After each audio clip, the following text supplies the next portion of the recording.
Assalamualaikum warahmatullahi wabarakatuh. Sahabat yang dirahmati Allah, kekayaan atau kemiskinan seseorang sesungguhnya adalah rahmat dan ujian yang diberikan Allah Subhanahu wa Ta'ala kepada setiap manusia yang mau berfikir.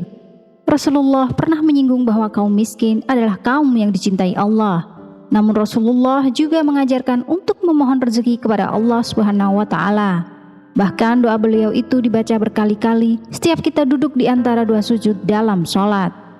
Apa keistimewaan orang miskin hingga mereka menjadi kaum yang dicintai Allah? Benarkah kekayaan menjadi penghalang masuk surga? Dan bagaimana kedudukan orang kaya dan miskin di akhirat nanti?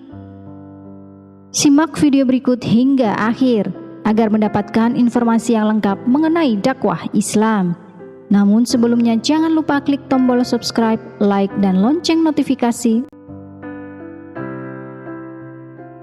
Kaum yang dicintai Allah Subhanahu wa Ta'ala.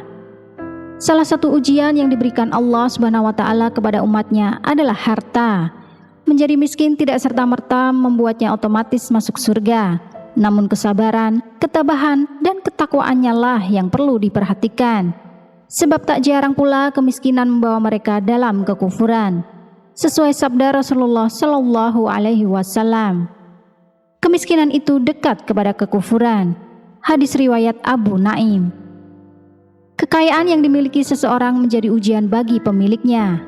Harta yang dimiliki seorang hamba Allah hendaklah dipergunakan di jalan yang benar. Sebab jika hal itu dilakukan, maka kekayaan yang dimilikinya akan membawanya menjadi hamba yang dicintai Allah. Hal ini sesuai dengan firman-Nya. Dan ketahuilah bahwa hartamu dan anak-anakmu itu hanya sebagai cobaan. Dan sesungguhnya di sisi Allah lah pahala yang besar. Quran Surat Al-Anfal ayat 28. Kaum yang dicintai Rasulullah Shallallahu Alaihi Wasallam. Menjadi kaum miskin bukan berarti tidak bisa beribadah dengan baik. Mereka miskin bukan karena kurangnya usaha, tapi karena senantiasa mengorbankan banyak harta benda di jalan Allah. Nabi Shallallahu Alaihi Wasallam pernah berdoa agar dikumpulkan bersama orang miskin. Ya Allah, hidupkanlah aku dalam keadaan miskin, matikanlah aku dalam keadaan miskin, dan bangkitkanlah aku pada hari kiamat bersama orang-orang miskin.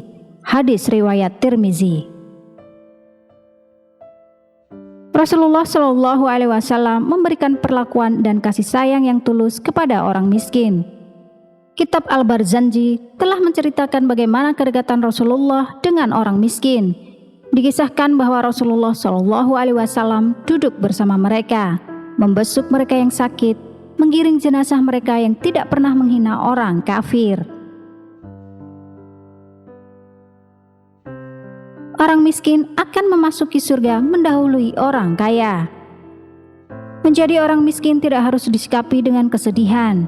Apabila kita mampu bersabar dan menerima takdir Allah dengan ketaatan, maka akan diberikan imbalan berupa surga.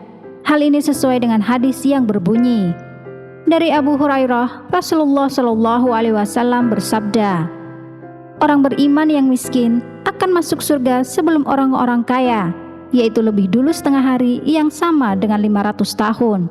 Hadis riwayat Tirmizi.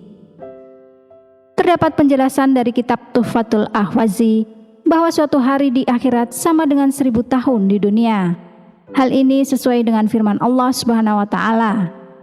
Sesungguhnya sehari di sisi Tuhanmu adalah seperti 1000 tahun menurut perhitunganmu. Quran Surat Al-Hajj ayat 47. Maka perhitungan setengah hari di akhirat adalah 500 tahun di dunia. Adapun beberapa ulama yang menafsirkan bahwa orang miskin akan mendahului orang kaya yang masuk surga menurut dari tingkat kesabaran serta keimanannya, yaitu 40 tahun, 100 tahun, 200 tahun, dan seterusnya.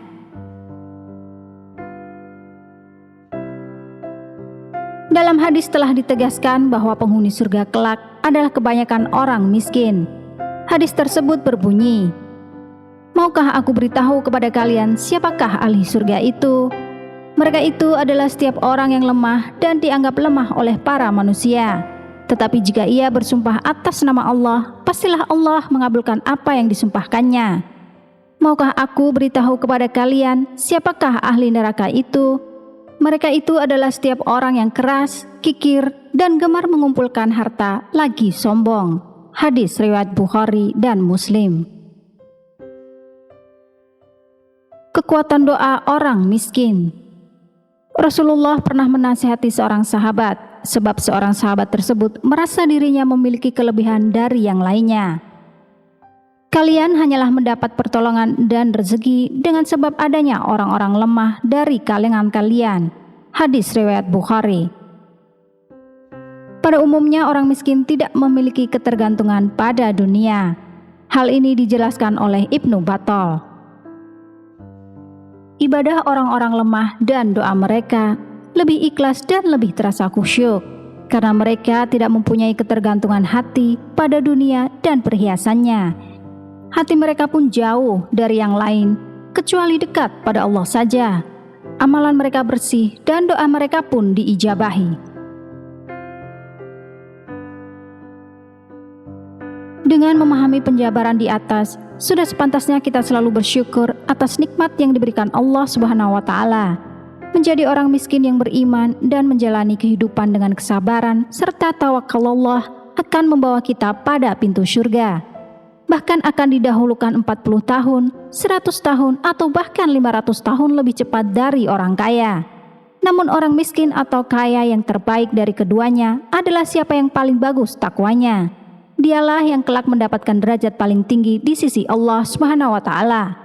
Maka janganlah kita memandang rendah sesama kaum muslim sesuai dengan firman-Nya.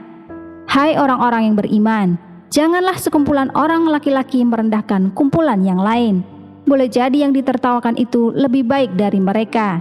Dan jangan pula sekumpulan perempuan merendahkan kumpulan lainnya. Boleh jadi yang direndahkan itu lebih baik. Quran Surat Al-Hujurat ayat 11. Nah sahabat yang dirahmati Allah, mari kita selalu berbagi informasi kepada saudara-saudara di sekitar kita. Seperti tuntunan Rasulullah SAW. Sampaikanlah dariku walau hanya satu ayat. Hadis riwayat Bukhari. Wassalamualaikum warahmatullahi wabarakatuh.